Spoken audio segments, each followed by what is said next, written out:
Hello everyone. Today we are going to study acute osteomyelitis. What is the meaning of word osteomyelitis? Osteo means bone, myelo means marrow, and itis is used for inflammation. So acute osteomyelitis is infection of bone by microorganism. Here you can see a healthy bone where there is cortex and medullary cavity. This is a osteomyelitic bone. Here you can see a bone filled with pus cell. The formation of new brittle bone and the size of medullary cavity is decreased. Next, talking about the etiology. The most common organism responsible for osteomyelitis is Staph aureus and then Streptococcus. Then in a patient with sickle cell anemia, the most common organism is Salmonella. And in any patient who has a history of animal bite, the organism can be Pasteurella mutocida. Then coming on to the routes of spread of infection. The most common route of spread in children is hematogenous route. Then there can be direct extension from the neighboring soft tissues as in case of diabetic foot. And third one can be due to open fracture or penetrating injury where the bacteria directly enters into the bone. Talking about the pathogenesis, the bacteria reaches the bone via any of the routes discussed above, and then it gets lost in the metaphysis of the bone. The most common sites for osteomyelitis are the lower femoral metaphysis is the most common. Then next is upper tibial metaphysis, upper humeral metaphysis, and then upper femoral metaphysis. The most common site in elderly is vertebra that causes vertebral osteomyelitis, also called as Pott's disease. Now the question is, why do the bacteria only gets lost in the metaphysis? Answer to the question is the peculiar arrangement of blood flow in the region of metaphysis.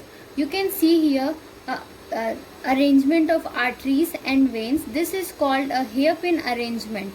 So in the metaphysis, the blood flow is slow and turbulent. There is less phagocytic cell activity, and the Staph aureus specially expresses cell surface molecule which helps in sticking to the bone. And this is the answer to the question that why the bacteria lodges in the metaphysis only.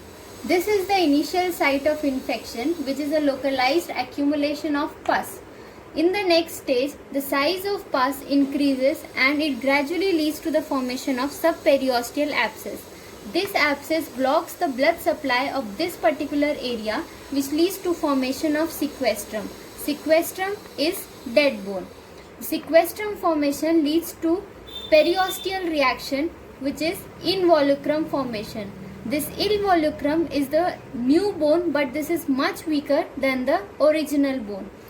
In chronic infection, there will be discharge from the sinus and the pus will escape outside the skin. Talking about the symptoms, the patient present with the redness, pain, swelling at the end of the bone. Systemic features includes fever. There may be presence of primary focus of infection on skin or tonsils. On examination, the patient is dehydrated or febrile. There will be signs of inflammation in the metaphyseal area like pain, redness, and there may be swelling of adjacent joints too. This disease has to be differentiated from acute septic arthritis, acute rheumatic arthritis, and scurvy. In investigation, first we'll do a blood investigation which shows increased in the neutrophil count, increased ESR, and increase in C-reactive protein. Bone X-ray shows periosteal reaction, which is the deposition of new bone, elevation of periosteum, and osteopenia if the disease has involved more than 50% of the bone. All these findings will be seen in the metaphysis. Next is bone scan. Using technetium 99 label scan, it shows increased uptake of technetium in metaphysis. Next is indium 111 labeled leukocyte scan. This is more specific for the diagnosis of bone infection. Talking about the treatment, if the patient present before 48 hours of onset of symptom, then we can give conservative treatment, which includes rest by splint or traction, adequate hydration through IV fluids, and antibiotics like combination of ceftriaxone plus vancomycin or cloxacillin. Then check the response after 48 hours. If the patient presents more after 48 hours of onset of symptom, then we have to do surgical exploration and drainage of the pus, give rest, proper antibiotics for 6 weeks, and hydration. If the disease is not treated in proper time, it will lead to complications. General complication include septicemia and pyemia. Local complication include chronic osteomyelitis, acute pyogenic arthritis if the joints near the bone is involved, pathological fracture of the deceased bone. Thank you for your patient listening.